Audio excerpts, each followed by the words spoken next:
அல்லேலூயா. கர்த்தருடைய பரிசுத்த நாமத்துக்கு மகிமை உண்டாவதாக. உங்கள் யாவருக்கும் மறுபடியுமாக ஆண்டவர் ரட்சகருமாகிய இயேசு கிறிஸ்துவின் நாமத்தினால் என்னுடைய வாழ்த்துக்களை தெரிவித்துக் கொள்கின்றேன். போன வாரம் ஒரு வசனம் வாசித்த ஞாபகம் இருக்கா? போன வாரம் ஒரு வாக்குத்தத்த வசனம், இந்த சபைக்கு ஆண்டவர் கொடுத்தான வாக்குத்தத்த வசனம் சொல்லி ஒரு வசனத்தை நம்ம என்ன செஞ்சோம், எடுத்து படித்தோம். ஞாபகம் இல்லையா? எடுத்தவங்க வாசிங்க. போன வாரம் நம்ம சபைக்கு ஆண்டவர் கொடுத்ததான வாக்குத்தத்த வசனம் சொல்லி ஒரு வசனத்தை படித்தோம்.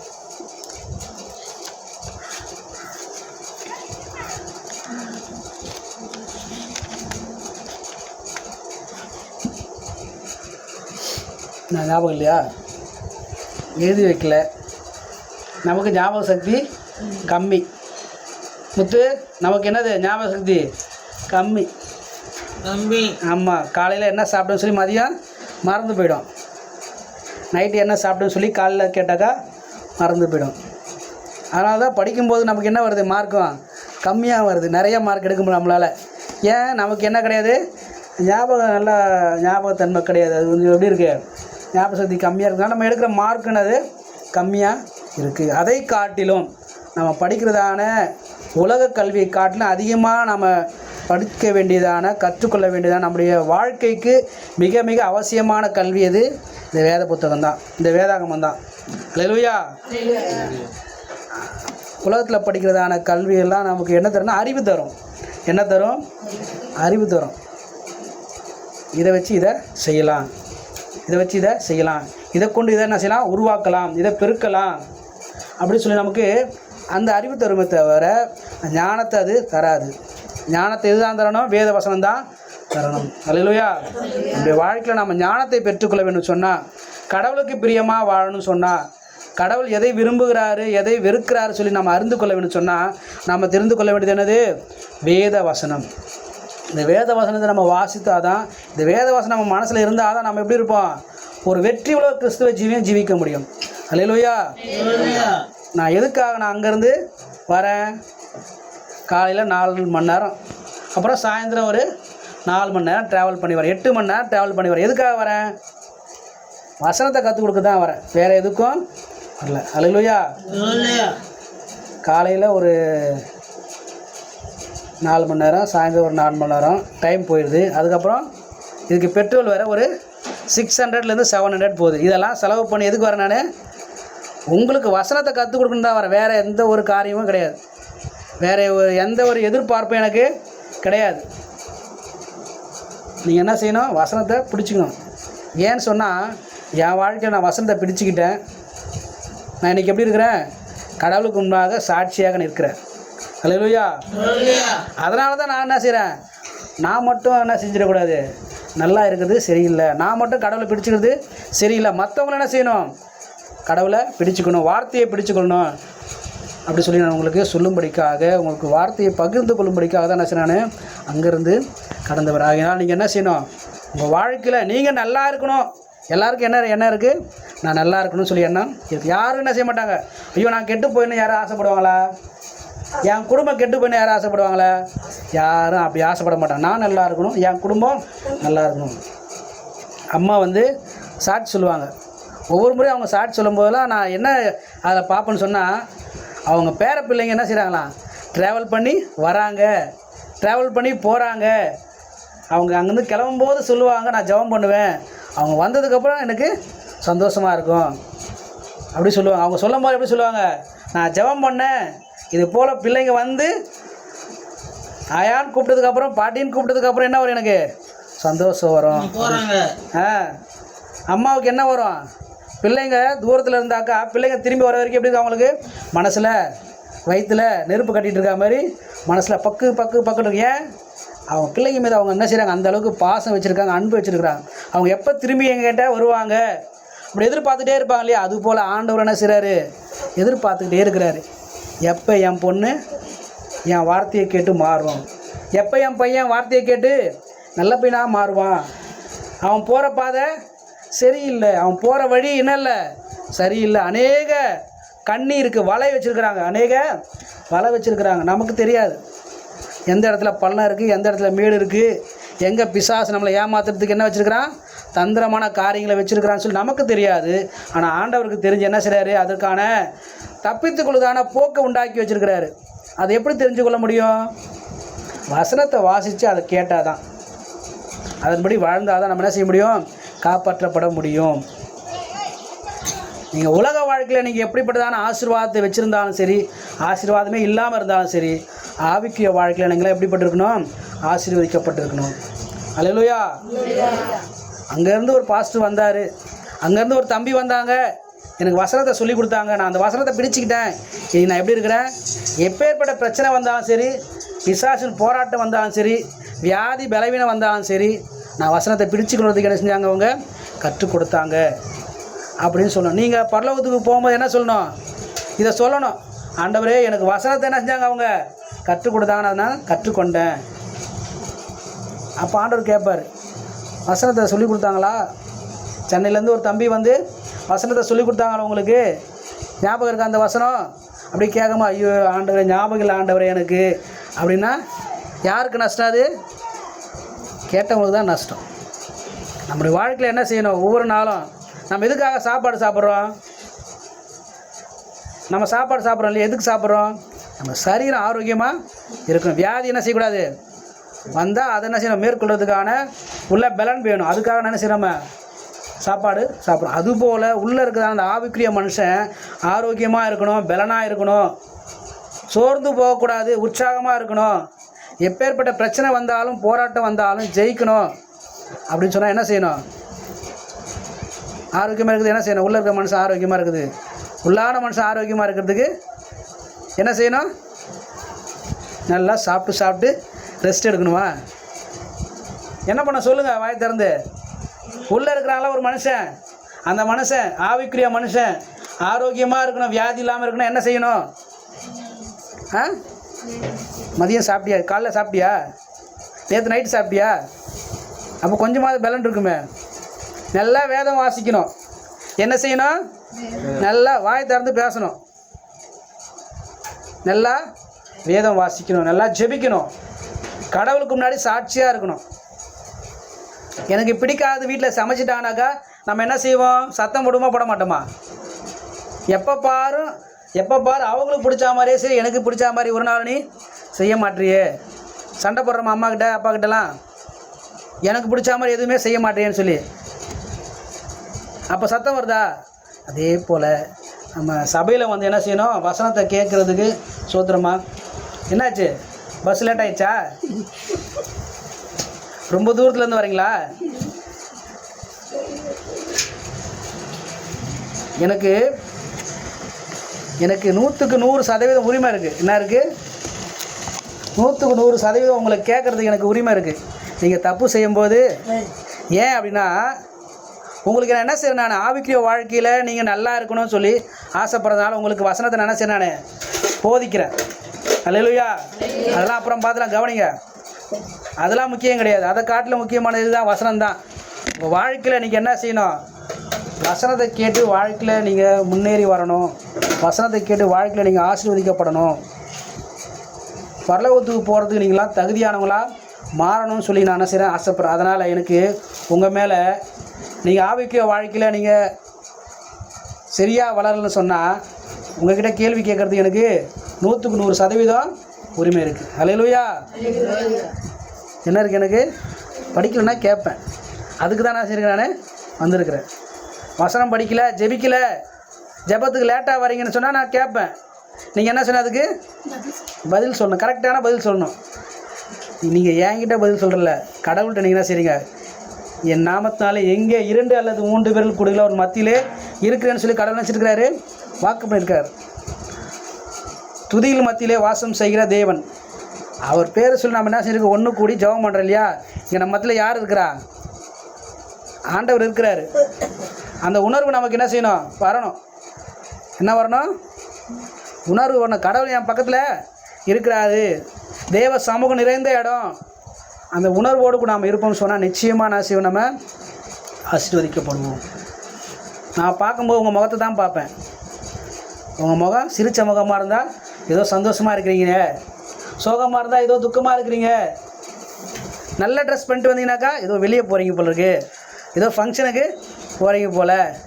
இல்லை கொஞ்சம் நார்மலாக ட்ரெஸ் போட்டு வந்தீங்கன்னா சரி ஏதோ துக்கமாக இருக்காங்க போல, இங்கே தான் லோக்கலில் தான் எங்கேயோ போக போகிறாங்க வர போகிறாங்க போல இருக்குது அப்படின்னு நினச்சோம். ஆனால் ஆண்டவர் என்ன செய்கிறாராம்? இருதயத்தை பார்க்குறார்.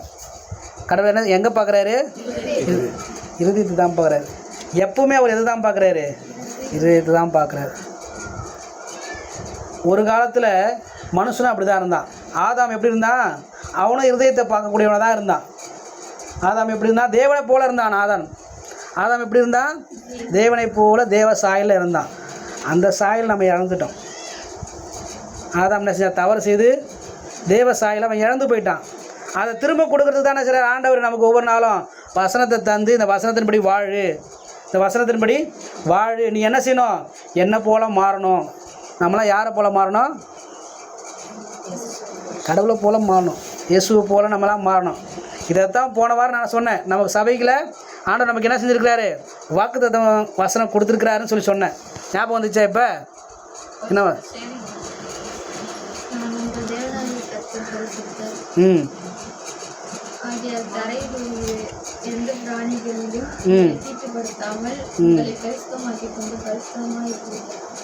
அது தீட்டுப்படுத்தாமல் இருங்க அப்படி சொன்ன வசனம் அது.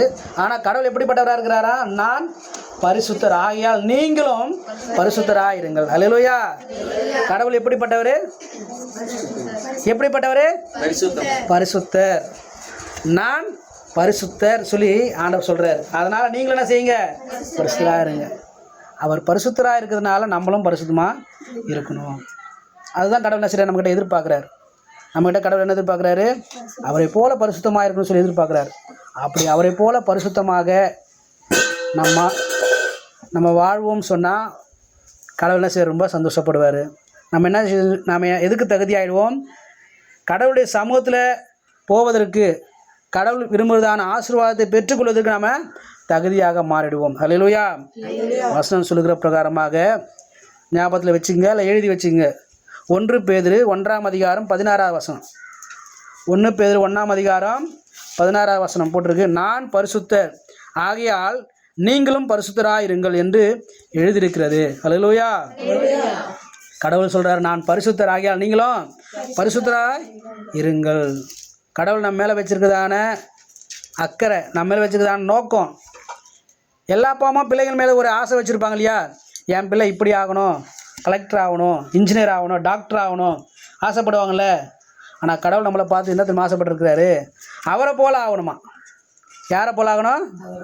அவரை போல். அவர் எப்படி இருக்கிறாரு? பரிசுத்தராக இருக்கிறார். அதனால் நம்மளும் பரிசுத்தமாக இருக்கணும்னு சொல்லி கடவுள் என்ன செய்கிறாரு? விரும்புகிறார். நம்முடைய வாழ்க்கையில் பிரதானமாக நாம் எடுத்துக்கொள்ள வேண்டியதான ஒரு தீர்மானம், கடைபிடிக்க வேண்டியதான ஒரு காரியம், பரிசுத்தமாய் வாழ வேண்டும். பரிசுத்தமாய் வாழ வேண்டும். அப்படி பரிசுத்தமாய் வாழ முடியாதபடிக்கு இந்த உலகத்தில் அநேக காரியங்கள் தடையாக வரும். என்ன வரும்? ஏன் அப்படின்னா, கடவுள் மாதிரி நம்ம மாறிட்டோம்னா பிசாசுக்கு பிடிக்காது. பிசாசுக்கு என்ன செய்யாது? பிடிக்காது. அதனால் கடவுள் மாதிரி நம்ம என்ன செய்யக்கூடாது? மாறக்கூடாது. கடவுள் மாதிரி மாறக்கூடாதுன்னா அதுக்கு தடையாக என்னெல்லாம் கொண்டு வரலாம்? ஜெபம் பண்ண விடக்கூடாது, பைபிள் படிக்க விடக்கூடாது, வசனம் பேசும்போது வேறு ஏதாவது சிந்தனையில் இருக்கணும். வசனம் இங்கே படிக்கும்பொழுது வேறு சிந்தனையில் இருந்தால் அது வசனம் உள்ளே போகுமா? போகாது. அப்படி பிசாசு என்ன செய்வான்? கொண்டு வருவான். நல்லா தூக்கத்தை வர வைப்பான். சர்ச்சுக்கு வந்தால் தான் என்ன வரும்? நல்லா தூக்கமாக வரும். எனக்கும் தூக்கம் வரும். எப்போ தெரியுமா? ஜெபம் முடிச்சுட்டு போகிறேன் இல்லையா, எல்லா வாரமும் எனக்கு என்ன வரும்? வண்டியில் போகும்போது தூக்கம் வரும். வரும்போது ஒரு 2 இடம் 3 இடம் தான் நிற்பான். நான் போகும்போது எப்படியும் ஒரு 10 இடத்துல நின்று தண்ணி குடிச்சிட்டு அப்புறம் தான் போவேன். எனக்கு காலையில் சீக்கிரமாக எழுந்து வரேன் இல்லையா, அதுவும் இல்லாமல் திரும்ப போகும்போது எப்படி இருக்கும்? எனக்கு டயர்டாக இருக்கும், பயங்கர தூக்கமாக வரும். ஆனாலும் அதெல்லாம் கண்ட்ரோல் பண்ணிவிட்டு போகிறது கடவுள் கிருபை செய்கிறார். கடவுள் என்ன செய்கிறார்? என்ன பாதுகாக்கிறார். கிட்டத்தட்ட இது 41வது வாரம். 41வது வாரம் என்ன செய்கிறேன்? இந்த ரோட்டில் நேஷ்னல் ஹைவேல சென்னையிலேருந்து விழுப்புரம் வந்துட்டு திரும்ப சென்னைக்கு போகிறேன். கடவுளை அந்த நாள் வரைக்கும் ஒரு சின்ன ஒரு அசம்பாவிதம் வராதபடிக்கு கடவுளினை பாதுகாத்தார். பிசாசு என்ன செய்கிறான்? எப்படியாவது இந்த ஊழியத்தை அழிக்கணும். இந்த ஊழியத்தை அழிக்கணும்னு என்ன செய்யணும்? தலையை எடுத்துட்டாக்கா சரி என்ன ஆகிடும், முண்டமாயிடும். ஒரு குடும்பத்தில் ஒரு தலைவர் இல்லைன்னு சொன்னால் அந்த குடும்பம் என்ன படும், ரொம்ப கஷ்டப்படும். குடும்பம் என்ன செய்யப்படும், ரொம்ப கஷ்டப்படும். அதுபோல் பிசாசுனா செய்வான். இந்த சபையில் முக்கியமான ஆள் யார்? ஓ, இந்த சிஸ்டரா, இந்த பிரதரா, இல்லைன்னா இந்த பாஸ்டரா, அவங்கள போட்டு தள்ளிட்டோம்னா சபை என்ன செஞ்சிடும், கலைஞ்சிரும். மெய்ப்பனை வெட்டுவேன் ஆடுகள் சிதறடிக்கப்படும் சொல்லி வசனம் இருக்குது. மேய்ப்பனை நம்ம ஏதாவது பண்ணிட்டோம்னாக்கா ஆள் என்ன செஞ்சிடும், வயிறு நடத்துறதுக்கு ஆள் இல்லாமல் என்ன செஞ்சிடுவாங்க, சிதறடிக்கப்பட்டு போவாங்க இல்லையா. அது பிசாசுடைய வேலை. அவன் என்ன செய்வான், அவன் நல்லா யோசித்து ப்ரில்லியண்ட்டாக என்ன செய்கிறான், வேலை செய்கிறான். நம்ம தான் என்ன செய்கிறது கிடையாது, அதை புரிஞ்சிக்காமல் நம்ம மனம் போன போக்கில் போகிறோம். நம்ம விருப்பம் போல என்ன செய்ய நம்ம வாழ முயற்சி செய்கிறோம். அல்லேலூயா. பிசாசுடைய ஒரே கோல் அதுதான். என்னென்னு, இவனை எப்படியும் கடவுள் மாதிரி மாற விடக்கூடாது. ஆதாம் இழந்ததான அந்த மகிமையை இவன் என்ன செஞ்சிடக்கூடாது, ஒரு நாளும் பெற்றுக்கொள்ளக்கூடாது சொல்லி பிசாசுடைய ஒரே எண்ணமாக இருக்குது. அதனால் என்ன செய்கிறான், நம்மளெல்லாம் அந்த ப்ராசஸில் போக முடியாதபடிக்கு தடை பண்ணுறான். கடவுள் எதுக்காக நம்மளை உண்டாக்குனாரு, எதுக்காக நம்மளை கடவுள் உண்டாக்குனார் தெரியுமா?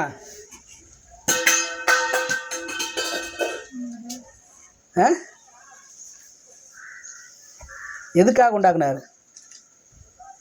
எப்பொழுதுமே அவரோடு கூட இருக்கணும், அவரோடு கூட எப்போவுமே இருக்கணும், உறவாடிக்கிட்டே இருக்கணும், அவரோட பேசிக்கிட்டே இருக்கணும், அவரை துதிச்சிக்கிட்டே இருக்கணும், அவரோடு கூட என்ன செய்யணும், ஐக்கியம் வச்சுக்கிட்டே இருக்கணும். எதுக்காக கடவுள் நம்மளை உருவாக்குனார் தெரியுமா? தேவனோடு கூட எப்போவுமே ஒரு தொடர்பில் இருக்கணும், ஐக்கியம் வச்சுக்கிட்டே இருக்கணும். எதுக்கு? கடவுளோடு கூட நம்ம என்ன செய்யணும், எப்போவும் தொடர்பு வச்சுக்கிட்டே இருக்கணும், ஐக்கியம் உள்ளவர்களாகவே இருக்கணும் தினந்தோறும். அதனால தான் சொல்கிறாங்க, தினந்தோறும் ஜெபம் பண்ணுங்க, தினந்தோறும் பைபிள் வாசிங்க அப்படி சொல்கிறாங்க. ஒரு சங்கீதத்தை வாசிக்கலாம், எனக்கு ஞாபகம் வந்ததுனால சொல்கிறேன். 1ஆம் சங்கீதம்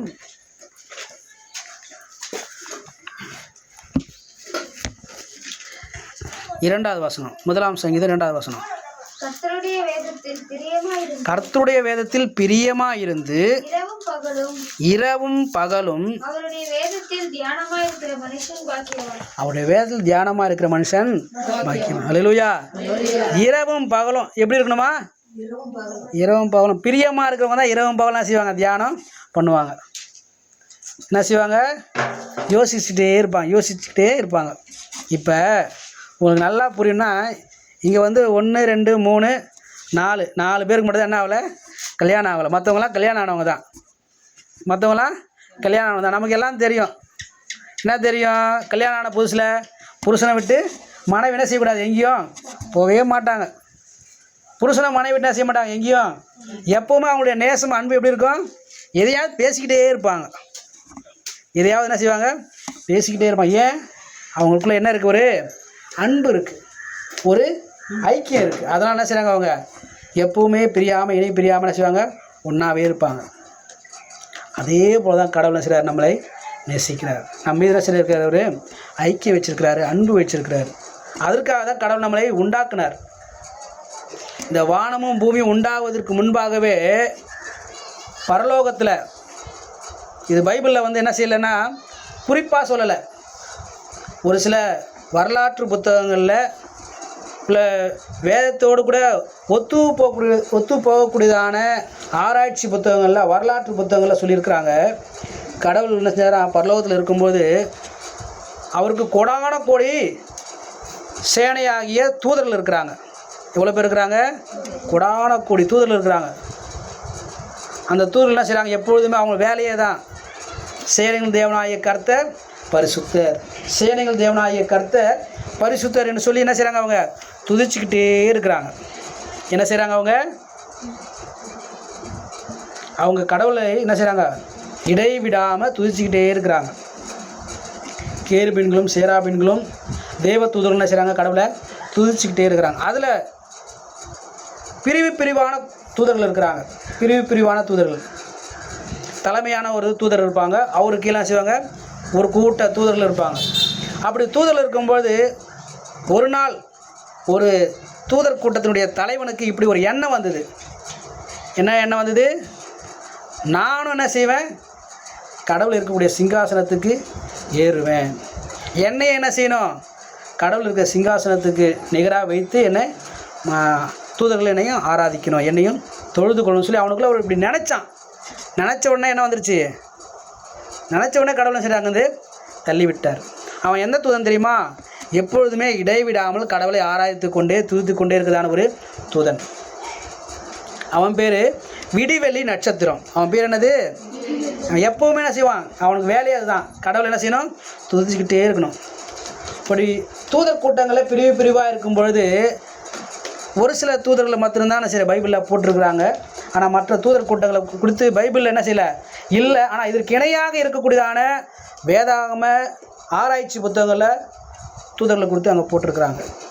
கடவுளை துதிக்கிற கூட்டம் இருக்கிறாங்க, யுத்தம் செய்யக்கூடிய தூதர்கள் இருக்கிறாங்க, செய்தியை கொண்டு போகக்கூடியதான தூதர்கள் இருக்கிறாங்க. அப்படி துதிக்கிற கூட்டத்தில் இருக்கக்கூடிய தலைவன் தான் யார்? இந்த விடிவெளி நட்சத்திரம். அவன் என்ன செஞ்சான், அப்படி அவன் மனசுக்குள்ளே ஒரு எண்ணம் வந்த உடனே ஆண்டவன் என்ன செய்கிறார், அவனை இப்படி கடவுளுக்கு நிகராக நினைக்கிறது என்னது தவறு சொல்லி உடனே அங்கேருந்து தள்ளிட்டார். அங்கேருந்து செஞ்சார். எங்கேருந்து தள்ளினார் அவர்? எங்கேருந்து விழுந்தாவன்? பரலோகத்துலேருந்து விழுந்துட்டான். எங்கேருந்து விழுந்துட்டாவன்? பரலோகத்துலேருந்து விழுந்துட்டான். அப்படி விழுந்து போனதுனால அவன் தேவனுடைய சமூகத்திலேருந்து விழுந்து போனதுனால அவனை லூசிபர்னு சொல்லி சொல்கிறாங்க. அல்லேலூயா. அந்த தூதனுடைய பேர் என்னது? லூசிபர். அவன் எப்படிப்பட்டதான், விலையேறப்பட்ட கற்களோடு இருந்தான். அவனோட இல்லாத இசைக்கருவிலே கிடையாது. எல்லா இசைக்கருவிலும் நிறைந்த ஒரு மனுஷன் அவன். எப்படி இருந்தாவன்? எல்லா இசைக்கருவிலும் இருக்கும். நேர்த்தியானவன் அவன். அவன் எப்படி இருந்தானா, அவங்ககிட்ட ஒரு பழுதும் கிடையாது, ஒரு குறையும் கிடையாது. நம்ம உலகங்களை சொல்கிறோம் இல்லையா, உலக அழகி, உலக அழகன், ஆண் அழகன் சொல்கிறாங்க இல்லையா. அப்புறம் என்ன சொல்கிறாங்க, சென்னையில் சொல்கிறாங்க மிஸ்டர் சென்னை, அப்புறம் மிஸ்டர் தமிழ்நாடு, மிஸ்டர் இந்தியா, அப்புறம் உலகம் முழுசுக்குமா இருக்கிற ஒரு நபரை சொல்லுவாங்க இல்லையா. அது போல் இல்லை, அதை காட்டிலும் நேர்த்தியானவன் தான் யார்? இந்த லூசிபர்.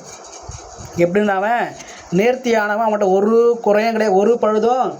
அப்படி இருந்த ஒருத்தன் அவனுக்குள்ளே என்ன வந்தது, எண்ணம், நானும் கடவுளுக்கு நிகராக இருக்கக்கூடிய, எல்லாரும் கடவுளை துதிக்கிறாங்களே, எல்லாரும் கடவுளை ஆராதிக்கிறாங்களே, நானும் எங்கே தான் இருக்கிறேன், அங்கே தான் பரலோகத்தில், அந்த பரலோகத்தில் தான் நானும் இருக்கிறேன். அப்போ என்னையும் துதிக்கலாமே, என்னையும் ஆராதிக்கலாமேன்னு சொல்லி அவனுக்குள்ளே என்ன வந்தது, ஒரு எண்ணம் வந்தது. எண்ணம் வந்தவன் என்ன ஆச்சு, அவன் தள்ளப்பட்டான். தள்ளப்பட்டதுக்கப்புறம் அந்த இடம் எப்படி இருக்கும்? இப்போ ஒருத்தர் ஒரு வேலையை செய்திருக்கிறாரு, என்ன செய்கிறாங்க, இப்போ வீடு கட்டிகிட்டு இருக்கிறாங்க, இவங்க வீடு கட்டிகிட்டு இருக்கிறாங்க. இப்போ ப்ளம்பர் வேலை நடக்குதா, ப்ளம்பர் வேலை செஞ்சுட்டே இருக்கிறாங்க. இப்போ என்ன செஞ்சிருச்சு, அவங்களுக்கு அந்த ப்ளம்பரை பிடிக்கல, காதில் விழுந்துறப்பது அவருக்கு அந்த ப்ளம்பரை பிடிக்கல, என்ன செய்கிறாங்க, நிறுத்திட்டாங்க. நிறுத்தினதுக்கப்புறம் அந்த வேலை என்ன ஆகிடும், நின்று. இப்போ அந்த வேலை செய்கிறதுக்கு யார் வேணும்? வேறு ஒரு ப்ளம்பர் வேணும். ஆள் இல்லை, ப்ளம்பர் வேணும். அந்த வேலை தெரிஞ்சவங்க தான் வேணும்.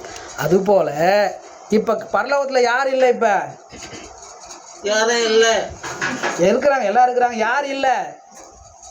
கடவுளை ஆராதிக்க துதிக்க அந்த லூசிபர் இருந்தான் இல்லையா, விடிவெளி நட்சத்திரமாக இருந்தான் இல்லையா, அவன் துதிச்சான, அவன் செஞ்சுதான வேலையை செய்கிறதுக்கு ஆள் இல்லைங்க. இல்லையா, அவன் இடம் காலியாக இருக்கிறதுனால அந்த இடத்த நிரப்புறதுக்காக கடவுள் மனுஷனை உண்டாக்கினார். அல்லேலூயா. மனுஷனை எதுக்காக உண்டாக்குனார்? எப்போவுமே கடவுளுடைய சமூகத்தில் இருந்து கடவுளை துதிச்சுக்கிட்டே இருக்கணும், கடவுளை ஆராய்ச்சிக்கிட்டே இருக்கணும், ஒரு ஐக்கியம் வச்சுக்கிட்டே இருக்கணும், ஒரு உறவு வச்சுக்கிட்டே இருக்கணும். அதுக்காக தான் மனுஷனை உண்டாக்குனார். அந்த இடத்த நிரப்புறதுக்காக தான் மனுஷனை உண்டாக்குனார்.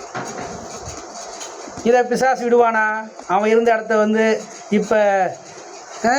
இப்போ ஒரு ஆள் என்ன செஞ்சார், ஒரு நாள் லீவ் போட்டதுனால இது வேண்டாம்னு சொல்லி அனுப்பிச்சிட்டு வேறு ஆள் வச்ச உடனே ஏற்கனவே செஞ்சவர் சும்மா இருப்பாரா?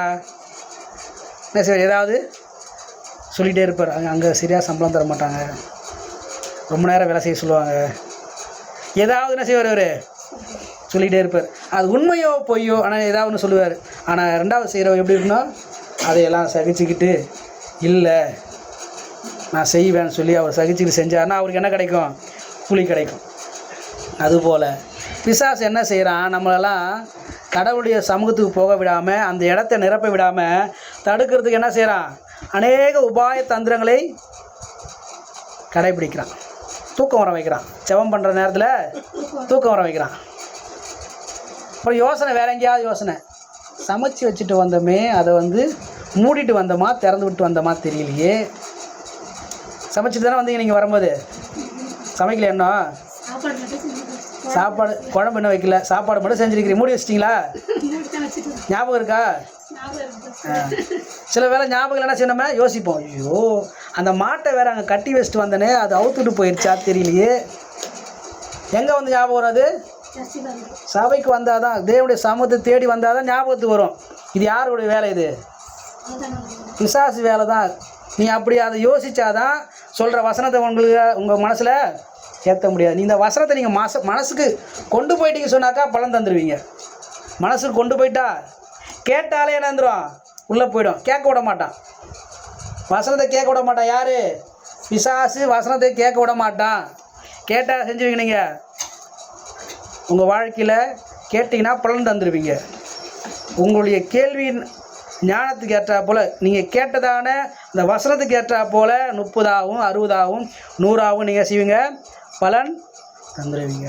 ஆனால் பலன் தர முடியாதபடிக்கு பிசாசனை செய்வான், கேட்க விட மாட்டான், சிந்தனையை சிதற விடுவான். அப்போ தான் கை கால்லாம் வலிக்கும். என்ன வரும்? கை கால்லாம் தண்ணி தாங்க எடுக்கும். அந்த நேரம் தான் எவ்வளோ நேரம் ப்ரேயர் நடக்குது? அப்படியே கூட்டி கழித்து பார்த்தா ஒரு 2 மணி நேரம் இருக்குமா? ஒரு 2 மணி நேரம் தண்ணி குடிக்காமல் இருக்க முடியுமா? முடியாதா?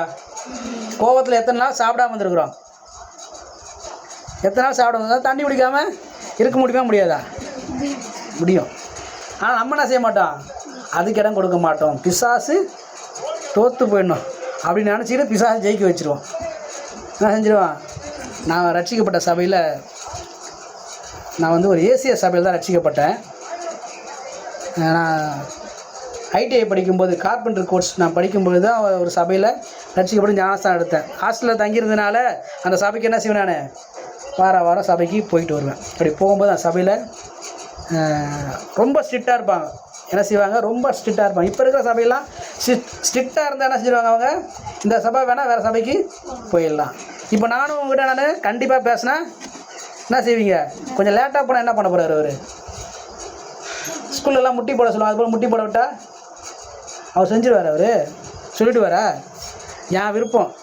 நம்ம என்ன செய்வோம்? இப்போலாம் இருக்கிறோம் இல்லையா? வசனம் எழுத சொன்னாலும் எழுத மாட்டேன், நான் மனசில் வச்சுப்பேன்னு சொல்லுவோம். அப்புறம் அடுத்த வாரம் கேட்கும்போது மறந்துடுவோம். அதுபோல் இல்லாமல் அந்த சபையில் மிகவும் ஸ்ட்ரிக்டாக இருப்பாங்க. ஜப நேரத்தில் என்ன செய்யக்கூடாது? எழுந்து பாத்ரூம் போகக்கூடாது. நீ அதுக்கு முன்னாடி என்ன செஞ்சிடணும்? நம்ம எங்கே போகிறோம்? சர்ச்சுக்கு போகிறதான ஒரு எண்ணத்தோடு கூட எல்லாமே என்ன செஞ்சணும்? முன்னாடியே பண்ணிட்டு வரணும். தண்ணி குடிக்கக்கூடாது. எழுந்து போய் என்ன செய்யக்கூடாது? தண்ணி குடிக்க போகக்கூடாது. ஏன் அப்படின்னா இதெல்லாம் ஏன் சொல்கிறாங்க? உங்களுடைய சிந்தனையை பிசாசு என்ன செஞ்சுருவான்? சிதறடிச்சிருவான். நீங்கள் அப்படி கொஞ்சம் இடம் கொடுத்தீங்கன்னு சொன்னால் அதுக்கப்புறம் என்ன ஆகிடாது? உங்கள் மனசு மாறி போயிடும். பரலோக ராஜ்யத்தை பலவந்தம் பண்ணுறவர்கள் என்ன செய்வாங்க?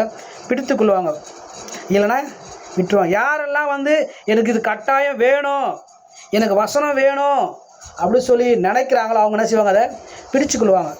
யாருக்கெல்லாம் எனக்கு வசனத்தின் மூலமாக வரக்கூடிய ஆசீர்வாதம் வேணும் அப்படி நினைக்கிறாங்களோ அந்த வசனத்தை என்ன செய்வாங்க? வாஞ்சித்து தேடி ஓடி வருவாங்க. வசனம் சொல்கிற இடத்துக்கு என்ன செய்வாங்க? ஓடி வருவாங்க. வசனம் இல்லாத இடத்துக்கு போக மாட்டாங்க. இங்கே 1000 பேர் கூடி இருக்கிறத காட்டிலும் 10 பேர் இருந்தாலும் என்ன செய்யலாம்? வசனத்தை கேட்டு வசனத்துப்படி வாழலாம். அதுக்கு தான் நான் செய்கிறேன், முயற்சி பண்ணுறேன். அதை தான் கடவுளும் விரும்புகிறார்.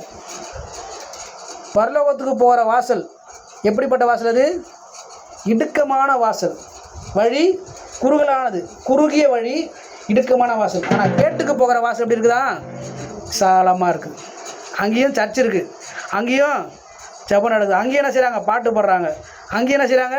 வசனத்தை வாசிக்கிறாங்க. ஆனால் அவங்க கை கொள்வது இல்லை. சந்தோஷத்துக்காக போகிறாங்க. எதுக்காக போகிறாங்க?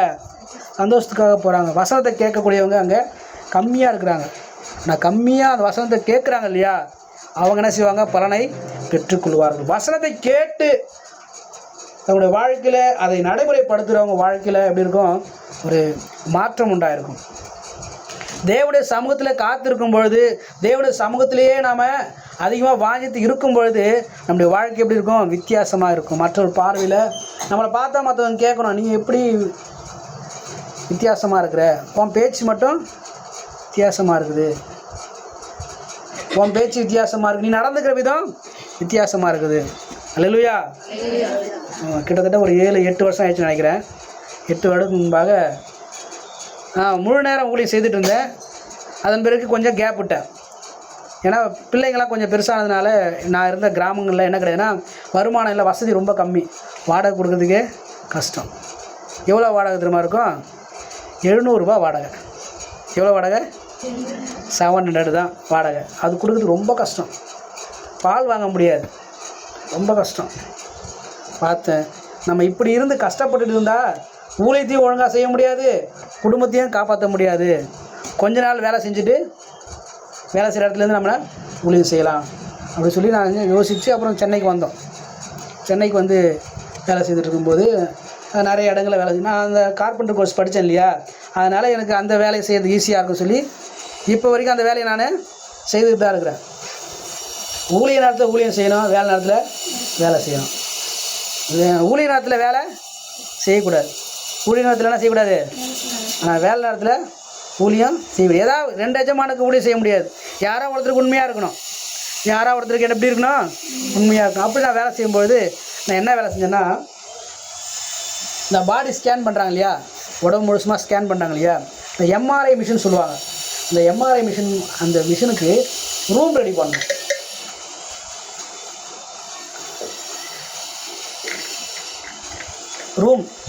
அந்த ரூம் ரெடி பண்ணோம்.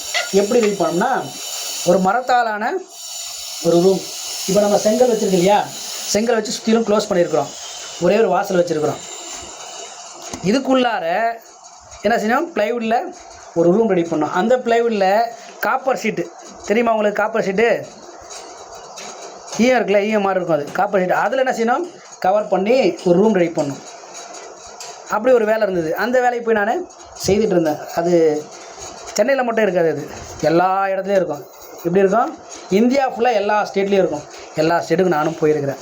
அப்போ என்ன செஞ்சாகணும்? நம்ம அங்கே போய் தங்கி தான் வேலை செய்யணும். இங்கே இருந்தால் சண்டே என்ன செய்யலாம்? ஆராதனைக்கு போகலாம், ஜபத்துக்கு போகலாம். ஆனால் அங்கே இருந்தால் போக முடியுமா? அவன் ஹிந்தியில் பேசுவான், ஒன்றும் புரியாது நமக்கு. மலையாளத்தில் பேசுவான், தெலுங்கில் பேசுவான், நமக்கு ஒன்றும் புரியாது. ஆனால் போனதில் என்ன தெரிஞ்சுது? அவங்க பேசுகிற லாங்குவேஜில் அவங்க பேசுனா எனக்கு புரியும், ஆனால் மாற்றி திருப்பி பேச முடியாது. அதனால் கொஞ்சம் பேசுவேன், ஆனால் திருப்பி ஃப்ளூயண்ட்டாக நான் பேச முடியாது. ஆனால் தெரிஞ்சுக்கிட்டேன், அந்த லாங்குவேஜை தெரிஞ்சுக்கிட்டேன். அப்படி போய் இருக்கிற நாட்டில் தங்கி இருக்கும் பொழுது என் கூட இருக்கிறவங்க என்ன மாதிரியே இருப்பாங்களா? எல்லா கிறிஸ்தவங்களாக இருப்பாங்களா? அப்படி இருக்க மாட்டாங்க. பலதரப்பட்ட மக்கள் இருப்பாங்க. என் கூட மற்ற மதத்தை பின்பற்றுகிற மக்களும் இருந்தாங்க. ஆனால் முக்கால்வாசி சொல்லப்போனால் என் கூட இருந்தவங்களாம் எப்படி இருந்தாங்கன்னா, எல்லாம் குடிகாரங்களாக இருந்தாங்க. எப்படி இருந்தாங்க? குடிகாரங்களாக இருந்தாங்க. என்னோட வயசு சின்னதாக இருக்கும், கொஞ்சம் வயசு அதிகமாக இருக்கும். ஆனால் எப்படி இருப்பாங்க? எல்லாரும் குடிகாரங்களாக இருப்பாங்க. அந்த குடிகாரங்க மத்தியில் தான் நானும் செஞ்சேன், மாட்டிக்கிட்டு இருந்தேன். ஆனால் கடவுள் என்னோடு கூட இருந்தார். அல்லேலூயா. எப்படி யோசேப்போடு கூட கர்த்தர் இருந்தாரோ அதுபோல் என் கூட ஆண்டவர் இருந்தார். யோசேப்புக்கு என்ன வந்தது? அடி மேலே அடி, இடி மேலே இடி. அண்ணன் தம்பிகளாம் செஞ்சாங்க, பழி வாங்க, அவனை பள்ளத்தில் தூக்கி போட்டாங்க. அப்புறம் ஒரு தேசத்தில் விற்று போட்டாங்க, அடிமையாக விற்று போட்டாங்க. அடிமையாக விற்று போட்ட இடத்துல அவனுக்கு கடவுளை செஞ்சு அவனுக்கு கிருபை செய்தார். அங்கே செய்யாத ஒரு தப்புக்கு அவனை சிறைச்சாலையில் போட்டாங்க. அங்கே என்ன செஞ்சாங்க? செய்யாத தப்புக்கு சிறைச்சாலையில் போட்டாங்க. அவன் கூட இருக்கிறவங்களாம் விடுதலை ஆகி போகிறாங்க, அவனால் விடுதலை ஆகி போக முடியாத அளவுக்கு அவனுக்கு எப்படி ஒரு பிரச்சனை வந்துகிட்டே இருந்ததோ, எப்பப்போல்லாம் பிரச்சனை வந்து அப்பப்போல்லாம் யார் இருந்தால் அவனோடு கூட? கர்த்தர் அவனோடு கூட இருந்தார் என்று சொல்லி வசனம் சொல்லுகிற பிரகாரமாக கர்த்தர் என்னோடு கூட இருந்தார். அல்லேலூயா. வேலையெல்லாம் முடிச்சுட்டு சாயந்தரம் ரூமுக்கு வருவாங்க. எல்லோரும் வரும்போது என்ன செய்வாங்க? எல்லோரும் ஆளுக்கு ஒரு பாட்டில் வாங்கிட்டு வந்துடுவாங்க. அவங்க என்ன செய்வாங்க? ரூமில் வந்தால் கடையிலலாம் வந்து பண்ணுறது சரி இருக்காதுன்னு சொல்லிட்டு ரூமுக்கே வாங்கிட்டு வந்துடுவாங்க. வாங்கிட்டு வந்து எல்லாம் கும்பலாக உட்காந்து சார் கழிப்பாங்க. நான் மட்டும் என்ன செய்வேன்? தனியாக உட்காந்துட்டு இருப்பேன். அப்போ அவங்க சொல்லும்போது அவங்க சொல்கிற ஒரு வார்த்தை எப்படி இருக்குன்னா, சைமன் மட்டும் என்ன செய்ய மாட்டார்? நம்ம கூட சேர மாட்டார். சைமன் மட்டும் என்ன செய்ய மாட்டார்? நம்ம கூட சேர மாட்டார். என்ன தான் வற்புறுத்தினாலும் என்ன செய்ய மாட்டார்? அவர் நம்ம கூட சேர மாட்டாருன்னு சொல்லி அவங்க வாயால் சொல்லும்படிக்கு கர்த்தர் என்னோடு கூட இருந்தார். அல்லேலூயா. கிட்டத்தட்ட ஒரு 7 வருஷம் இருந்தேன். 7 வருஷம் வேலை செஞ்சேன். ஒரு ஸ்டேட்லாம் இல்லை, இந்தியாவில் மேக்ஸிமம் எல்லா ஸ்டேட்டுக்கும் போய்ட்டு வந்தேன். எல்லா இடத்துலையும் வேலை செஞ்சேன். அப்போ ட்ராவல் பண்ணும்போதெல்லாம் எந்த இடத்துலையும் கடவுள் என்ன செய்யலை? என்ன தோற்று போக விடலை. அநேக சூழ்நிலை வந்தது, அநேக வாய்ப்புகள் கிடைச்சிது. ஆனாலும் அந்த வாய்ப்புகளை பயன்படுத்தாமல் கர்த்தர் என்னை பாதுகாத்தார். சில ஃப்ரெண்ட்ஸ் கூட இருந்தேன், சில நேரங்களில் தனியாகவும் இருந்தேன். ரூமில் தனியாக இருந்தால் நான் செஞ்சுருக்கலாம், ஏதாவது செஞ்சுருக்கலாம். யாரும் கேட்க போகிறது கிடையாது. யாருன்னா சில பார்க்கல இருந்திருக்கலாம், இஷ்டம் போல் இருந்திருக்கலாம். ஆனால் அப்படி இல்லாதபடிக்கு கர்த்தர் என்னை பாதுகாத்தார். தீங்கு என்னை அண்டாதபடிக்கு, தீங்கு எனக்கு நேரிடாதபடிக்கு கர்த்தர் என்னோடு கூட இருந்து என்னை பாதுகாத்தார். இதை ஏன் நான் சொல்ல வரேன்னா, கடவுள் நம்மோடு கூட இருக்கணும். கடவுள் என்ன செய்யணும்? நம்மோடு கூட இருக்கணும். நாம் கடவுளுக்கு பிரியமாக வாழணும். நம்ம தூரம் போனால் நம்ம தேடி வரக்கூடியதான ஆண்டவர் நம்மோடு கூட இருக்கிறார். அல்லேலூயா. இந்த ஆண்டவரை நம்ம பிடிச்சிட்டோன்னு சொன்னால் எங்கே இருந்தாலும் கடவுளுக்கு சாட்சியை நம்ம வாழலாம். பிசாசு தேவ சமூகத்திலேருந்து பிரித்து போகிறதுக்கு நிறைய சூழ்நிலை கொண்டு வருவான். என் குடும்ப சூழ்நிலை நிமித்தமாக நான் செஞ்சேன், நான் அப்படி போயிருந்தேன். ஆனாலும் கர்த்தர் என்ன செய்ய திரும்ப மறுபடியும் என்னை கொண்டு வந்து அவர் ஊழியத்தை செய்யும்படிக்காக ஆண்டவர் செஞ்சார், ஒரு வாய்ப்புகளை உண்டாக்கி ஏற்படுத்தி கொடுத்தார். தொடர்ந்து நான் செய்கிறேன். அதுக்கப்புறம் ஊழியர்களை செய்து வருகிறேன். இப்போ வேலையும் செய்கிறேன், ஊழியமே செய்கிறேன். ஆனால் எந்த இடத்துல போனாலும் எப்படி இருக்கணும்? நான் கடவுளுக்கு சாட்சியாக வாழ வேண்டும். அல்லேலூயா. என் கூட வேலை செய்கிறவங்க சொல்லுவாங்க, சைமன் அண்ணன் எப்படி இருப்பாங்க? வித்தியாசமானவங்க. அவங்க யாரு கூட என்ன செய்ய மாட்டாங்க? சேர மாட்டாங்க. அப்படின்னு சாட்சி அவங்க வாயிலிருந்து கேட்குற அளவுக்கு கடவுள் என்னோட இருந்தார், நடத்தினார், நடத்தி வருகிறார். அல்லேலூயா. நான் கடவுளுக்கு சாட்சியாக சொல்கிறேன். கடவுள் என்ன செய்கிறார்? என்னை நடத்தி கொண்டு வருகிறது. எதற்காக சொல்கிறேன்னா, வசனம் நம்முடைய வாழ்க்கையில் என்ன செய்யக்கூடாது? நம்ம விட்டுடக்கூடாது. ஆரம்ப நாட்டில் ரட்சிக்கப்பட்ட சபையில் ரொம்ப கண்டிப்பாக இருந்தாங்க. வசனத்தை என்ன செய்யணும்? கவனிக்கணும். வசனத்தை நீ தினமும் படிக்கணும், தினமும் செபிக்கணும். நீ பெற்றுக்கொண்ட சந்தோஷத்தை, ரட்சிப்பை என்ன செய்யணும்? மற்றவங்களுக்கு சொல்லணும். ஸ்கூலெல்லாம் எதுக்கு எக்ஸாம் வைக்கிறாங்க தெரியுமா? எதுக்காகமா பரீட்சை வைக்கிறாங்க? பாஸ் பண்ணுறதுக்கு மட்டுமா வைக்கிறாங்க? நீ படித்ததெல்லாம் கரெக்டாக, நீ படித்ததெல்லாம் கரெக்டாக உன் மனசில் இருக்கா? அதெல்லாம் நாம் தெரிஞ்சுக்கணும் இல்லையா? எப்படி தெரிஞ்சிக்க முடியும்? ஒரு எக்ஸாம் வச்சா தான் நமக்கு தெரியும். நம்மெல்லாம் என்ன செஞ்சுருக்கிறோம்? படிச்சிருக்கிறோமா? வசனத்தை கேட்டு இருக்கிறோமா? வசனத்தை நம்ம கேட்டுருக்கிறோமா? எப்படி நமக்கு தெரியும்? அந்த வசனத்தை எப்படி நம்ம வாழும்போது, கை கொள்ளும்பொழுது நம்ம பலன் தரோம் இல்லையா? பலன் தரோம் இல்லையா? அதன் மூலமாக தான் நம்ம கேட்டதான வசனம் சரிதான், நான் வசனத்தை கேட்டுருக்கிறேன், நமக்கு தெரியும். இப்போ நம்முடைய வாழ்க்கையில் இந்த வசனம் தான் 100% மிக மிக மிக அவசியமானது. அல்லேலூயா. இந்த வசனத்தை நீங்கள் மறந்துட்டீங்கன்னு சொன்னால், இந்த வசனத்தை நீங்கள் முக்கியத்துவப்படுத்தலை சொன்னால், நம்முடைய வாழ்க்கையில் ஒரு நாள் என்ன செய்ய முடியாது? கடவுள் வைத்திருக்கிறதான அந்த ஆசீர்வாதத்தை நம்ம பெற்றுக்கொள்ள முடியாது. கடவுளை போல மாறவே முடியாது. வசனம் சொல்லுது, நான் பரிசுத்தர் ஆகியால் நீங்களும் பரிசுத்தங்கள் சொல்லி வசனம் சொல்லுகிறது. அப்படி நம்ம பரிசுத்தமாக இல்லாதபடிக்கு அநேக தடைகள் வரும். அதில் ஒன்று தான் என்னது? நம்மளை கரைப்படுத்துவது, தீட்டுப்படுத்துவது. பிசாசு என்ன செய்வான்? நம்மளை தீட்டுப்படுத்த பார்ப்பான், கரைப்படுத்த பார்ப்பான். என்ன செய்வான் பிசாசு? கரைப்படுத்த பார்ப்பான். அநேக நேரங்கள் நான் வெள்ளை சட்டை போட்டு வர மாட்டேன். ஏன்னாக்கா நான் இவ்வளோ தூரம் அங்கேருந்து கிராஸ் பண்ணி வரேன் இல்லையா? சட்டை என்ன ஆகிடும்? கலர் மாறிடும். இதுக்கு மேலே ஒரு சட்டை போட்டு வந்தால் இங்கேருந்து இது வரைக்கும் நீட்டாக கருப்பு கலரில் மாறிடும். இந்த இடம் மட்டும் இங்கெல்லாம் வெள்ளையாக இருக்கும், இங்கெல்லாம் கலர் மாறிடும். வெள்ளை கலர் சட்டை என்ன செஞ்ச மாட்டேன்? கரையாயிடுச்சுன்னா அது கரை எடுக்கிறதுக்கு ரொம்ப கஷ்டமாக இருக்கும். திரும்ப வெள்ளையாக்குறது ரொம்ப கஷ்டமாக இருக்கும். சில வேலைகள் என்ன செய்வேன்? நான் வெள்ளை சட்டையை இங்கே போடுவேன். அப்படிலாம் ஏன் இதை சொல்ல வரேன்னா, கரையாக்கிறதுக்கான முயற்சிகள் இந்த உலகத்தில் அநேகமாக இருக்குது, நிறைய இருக்குது. நம்முடைய வாழ்க்கையை கரைப்படுத்துவதற்கான முயற்சிகள், வாழ்க்கையை கரைப்படுத்துவதற்கான சூழ்நிலைகள் இந்த உலகத்தில் என்ன இருக்குது? நிறையா இருக்குது. உலகம் பொல்லாங்கினாலே நிறைந்திருக்கிறத சொல்லி வசனம் சொல்லுது. உலகம் எதில் நிறைஞ்சிருக்குது? பொல்லாங்குனால் நிறைஞ்சிருக்குது. பாவத்தினால இந்த உலகம் என்ன செஞ்சிருக்கு? நிறைஞ்சிருக்கு. எந்த பக்கம் பார்த்தாலும் என்ன செய்யுது? சுலபமாக நம்ம இடறி விடுவதற்கு, பாவம் செய்வதற்கு, தவறி விடுவதற்கான வாய்ப்புகள் இருக்குது. அதுலேருந்துலாம் நம்ம காப்பாற்றப்படணும்னா என்ன வேணும்? நமக்கு வசனம் வேணும். பிசாசு என்ன செய்கிறான்? இயேசு கிறிஸ்து 40 நாள் என்ன செஞ்சார்? ஃபாஸ்டிங் இருந்தார், உபவாசம் இருந்தார். ஊழியம் செய்வதற்கு முன்னாடி என்ன செஞ்சார்? ஒரு 40 நாள் வனாந்திரத்தில் போய் ஒரு ஃபாஸ்டிங் இருக்கிறார். இருந்து முடிஞ்ச பிறகு இப்போ என்ன ஆச்சு? ஃபாஸ்டிங் முடிஞ்சிச்சு அவருக்கு. ஃபாஸ்டிங் முடிஞ்சவருக்கு சாப்பிட்லாம்ல? நம்ம உபவாசம் இருக்கும்போது சாப்பிட தேவையில்லை, முடிஞ்சதுக்கப்புறம் சாப்பிட்லாம் இல்லை? சாப்பிடலாமா சாப்பிடக்கூடாதா? சாப்பிட்லாம். அப்போ ஏசு என்ன செஞ்சிடலாம்? உபவாசம் முடிஞ்சதுக்கப்புறம் சாப்பிட்டுருக்கலாம். அது சரிதான். அப்போ பிசாசு என்ன செய்கிறான்? சோதிக்கிறான். என்னன்னு சொல்லி சோதிக்கிறான்?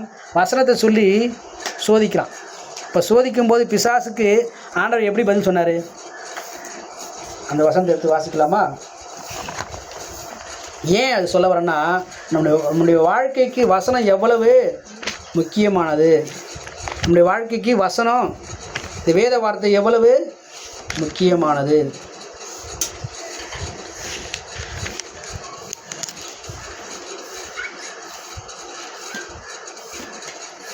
மத்தேயு சுவிசேஷ புத்தகம் 4ஆம் அதிகாரம்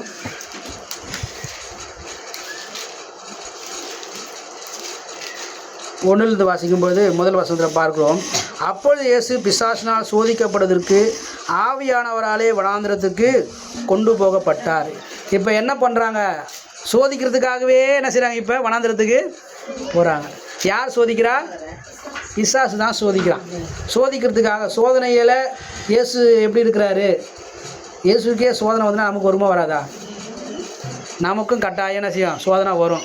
அந்த சோதனையில் பிசாசை நம்ம ஜெயிக்கிறோமா, சோதனையை நம்ம மேற்கொள்கிறோமா, அதுதான் முக்கியம். எப்படி இயேசு என்ன செஞ்சார்? ஜெயிச்சார். அவர் இரவும் பகலும் 40 நாள் உபவாசமாக இருந்த பின்பு, 40 நாள் பாஸ்டிங் முடிஞ்ச பின்பு அவருக்கு பசி உண்டாயிற்று. இப்போ என்ன வந்துச்சு? இயேசுக்கு பசி வந்துருச்சு. 40 நாள் என்ன செய்ய அவர் உபவாசம் இருந்தார். உபவாசம் முடிஞ்சதுக்கப்புறம் இப்போ என்ன வந்துச்சு? அவருக்கு பசி வந்துச்சு. பசி வந்தோடனே சாப்பிட வேண்டிய நேரம் தான். அப்பொழுது சோதனைக்காரன் அவரிடத்தில் வந்து, நீர் தேவனுடைய குமாரனே ஆனால் இந்த கல்லுகள் அப்பங்களாகும்படி சொல்லும் என்றான்.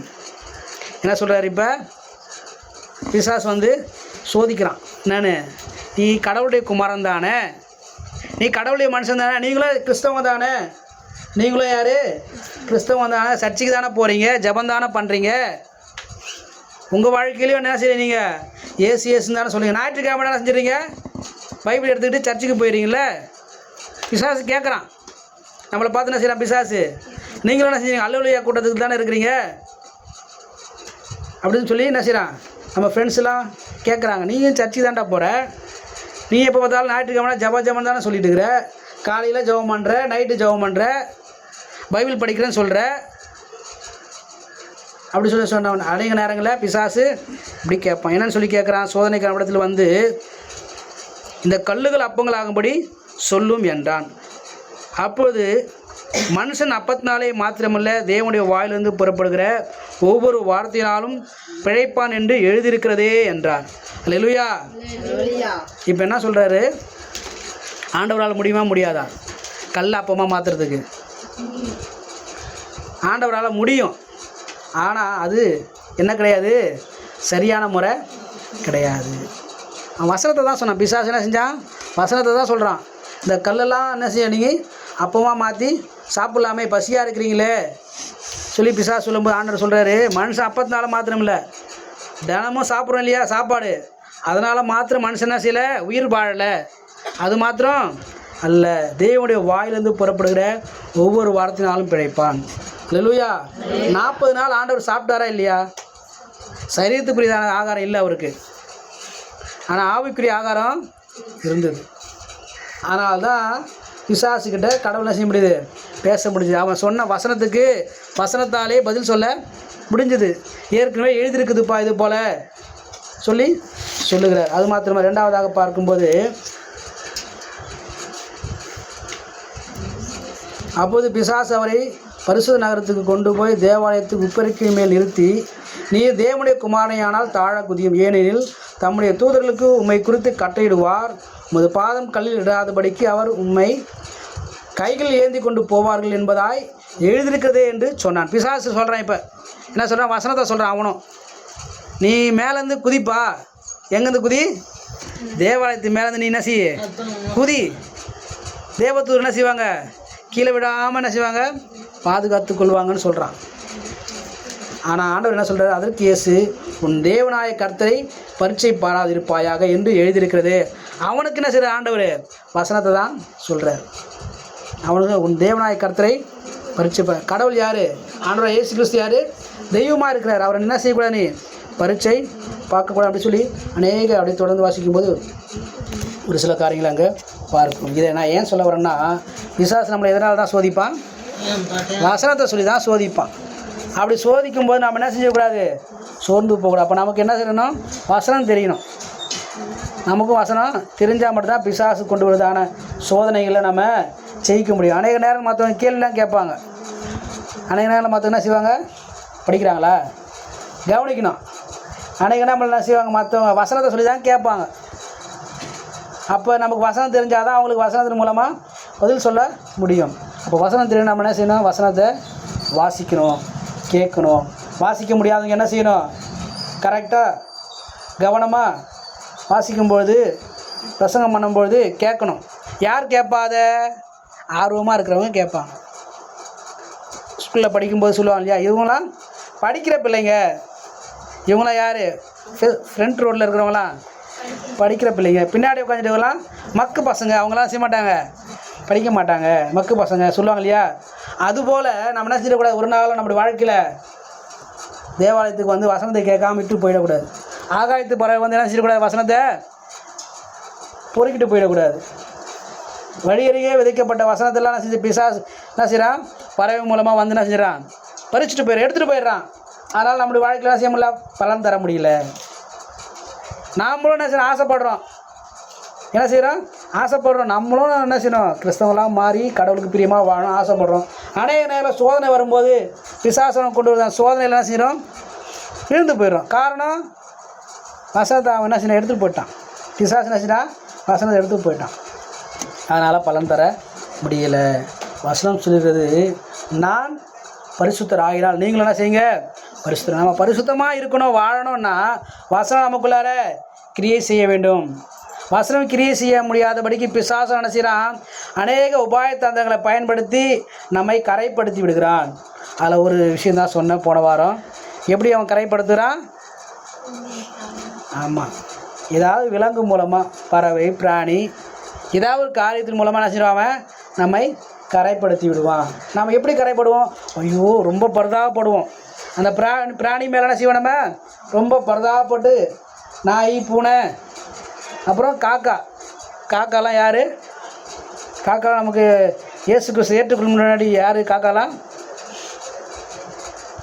இயேசு ஏற்றுக்கொள்ளும் முன்னாடி காக்கா யார்? நமக்கு முன்னோர்கள். கரெக்டு. யார் அவங்க? செத்து போய்ட்டு எப்படி வருவாங்க? காக்கா மூலமாக வருவாங்க. எப்படி வருவாங்க? கிறிஸ்தவங்க கூட இன்றைக்கி என்ன செய்கிறாங்க? அப்படி நினச்சிட்டு இருக்கிறாங்க.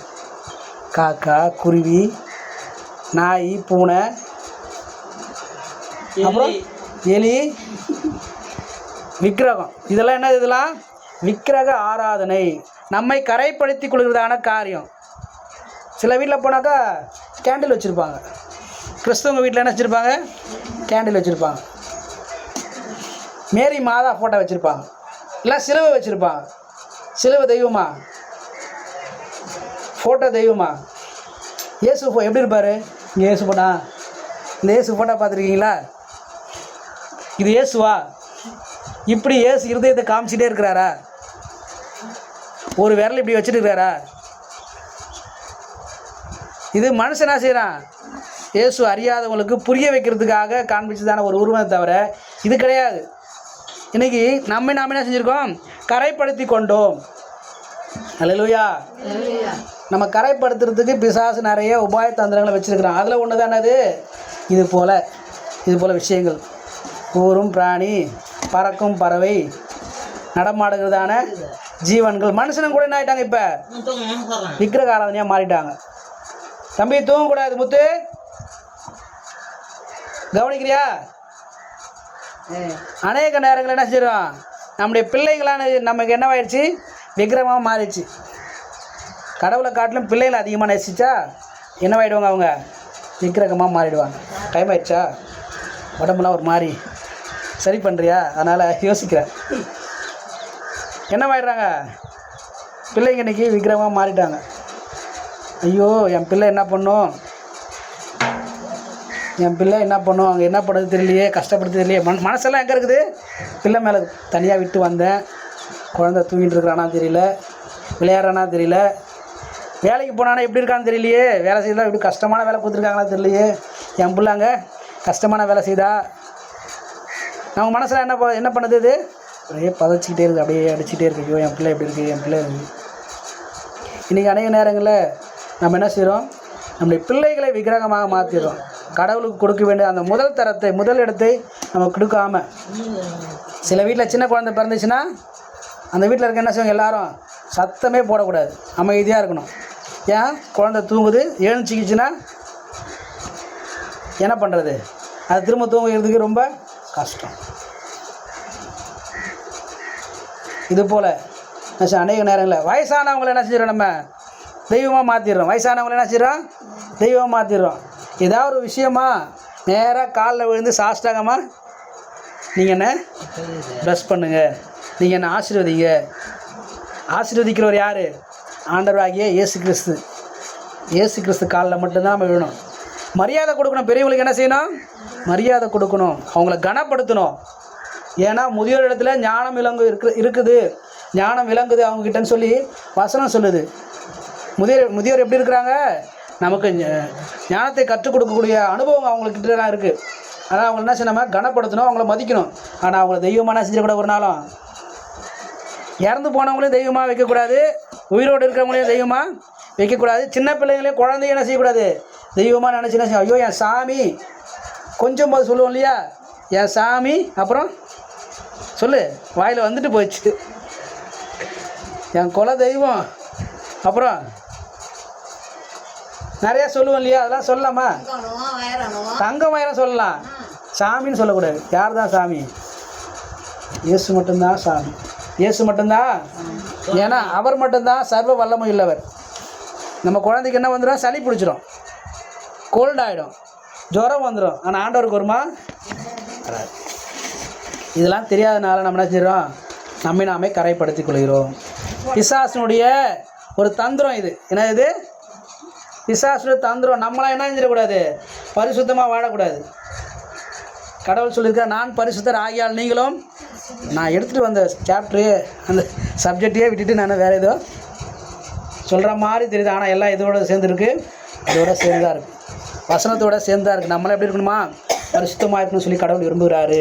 ஆகையினாலே நாம் பரிசுத்தமாக இருக்க முடியாதபடிக்கு பிசாசான நம்மை கரைப்படுத்தும்படிக்காக அநேக உபாய தந்திரங்களை அவன் செய்கிறான். அதில் ஒன்று தான் லேவியராகும் 11:44 வாசித்தோம். என்னென்னு சொல்லி வாசித்தோம்? அவன் கரைப்படுத்தி விடுவான்னு சொல்லி பார்த்தோம்.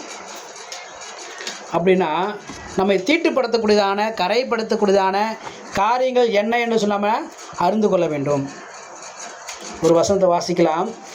மார்க் எழுதிய சுவிசேஷ புத்தகம் 7ஆம் அதிகாரம் 15லேருந்து 25 வரைக்கும். மார்க் 7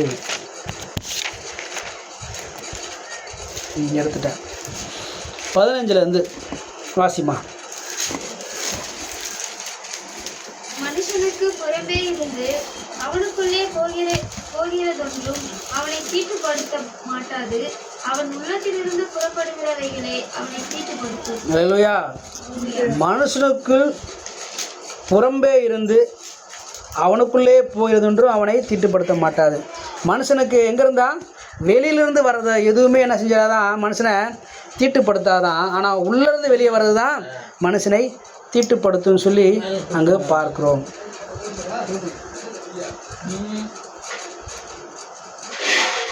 அல்லேலூயா. இப்போ தீட்டுப்படுத்துறது எங்கேருந்து வருதா? மனுஷனை உள்ளேருந்து வர்றது தான் மனுஷனை தீட்டுப்படுத்துது, வெளியேருந்து வர்றது தீட்டுப்படுத்தலை. இதுக்கு முன்னாடி பார்த்தோம், வெளியில் இருக்குதான பறவை, மிருகம், மனுஷங்க இவங்களாம் என்ன செய்வாங்க? நம்மளை கரைப்படுத்திடுவாங்க. எப்படின்னாக்கா அவங்கள நம்ம அதிகமான ஒரு ப்ரையாரிட்டி அவங்களுக்கு கொடுத்து தெய்வத்துக்கு நிகரான ஒரு இடத்த கொடுத்து அவங்கள நம்ம நடத்துவோம்னு சொன்னாக்கா அது நம்ம என்ன செஞ்சிடும்? கரைப்படுத்தும், தீட்டுப்படுத்தும் பார்த்தோம். ஆனால் வசனம் சொல்லுகிறது மனுஷனுக்கு வெளியிலேருந்து வர்றது மனுஷனை தீட்டுப்படுத்தாதான், உள்ளேருந்து வர்றது தான் மற்றவங்களை தீட்டுப்படுத்துமா. நமக்குள்ளேருந்து வெளியே என்ன வருது? அதுதான் மற்றவங்களை தீட்டுப்படுத்துதான். நாம் மற்றவங்க தீட்டுப்படுத்தக்கூடிய செயல்களை நம்ம செய்கிறோமா? நம் மூலமாக மற்றவங்க தீட்டுப்படுறாங்களா, கரைப்படுறாங்களா?